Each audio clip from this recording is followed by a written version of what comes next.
কিন্তু এইভাবে একটা মেয়ে এই বাড়িতে থাকবে এটা তো অ্যালাউড না ফাহাদ। আমি বুঝতে পারছি আন্টি, কিন্তু আমার কথাটা একটু শুনেন।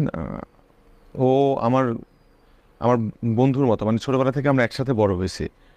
তো আহ, মানে ও ঢাকার বাইরে থাকে, ঢাকায় ওর কোনো আত্মীয়ও নাই।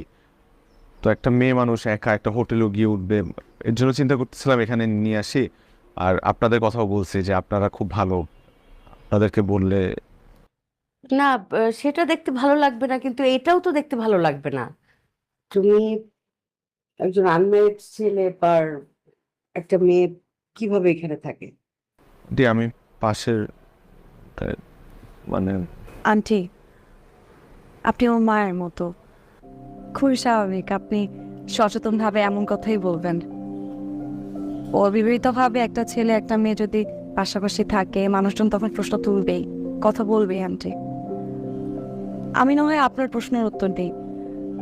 আমার নাম আখি, আমি ফাহাদের খালাতো বোন। হুম। আমরা সম্পর্কে খালাতো ভাই বোন হলেও ছোটবেলা থেকে আমাদের সম্পর্কে একদম বন্ধুর মতো আন্টি। এজন্য আমরা সবসময় একে অপরকে বন্ধুই বলি। জি আন্টি। আন্টি, আমি এখানে বেশি দিনের জন্য আসিনি, আমি একটা চাকরির জন্য আসছি। তো চাকরিটা পেতে আমার মাসখানেক লাগবে, সপ্তাহখানেকের মতো লাগবে আন্টি। সপ্তাহখানেকের মধ্যে আমি এখান থেকে চলে যাব, তখন অন্য একটা বাসা দেখে আমি শিফট হয়ে যাব আন্টি। আন্টি, আপনি আপনার মেয়ে মনে করে যদি আপনার বাসা আমাকে একটু থাকার জায়গা দিতেন আন্টি, আমি প্রমিস করছি আমি একটা চাকরি পাওয়ার সাথে সাথে এখান থেকে চলে যাব।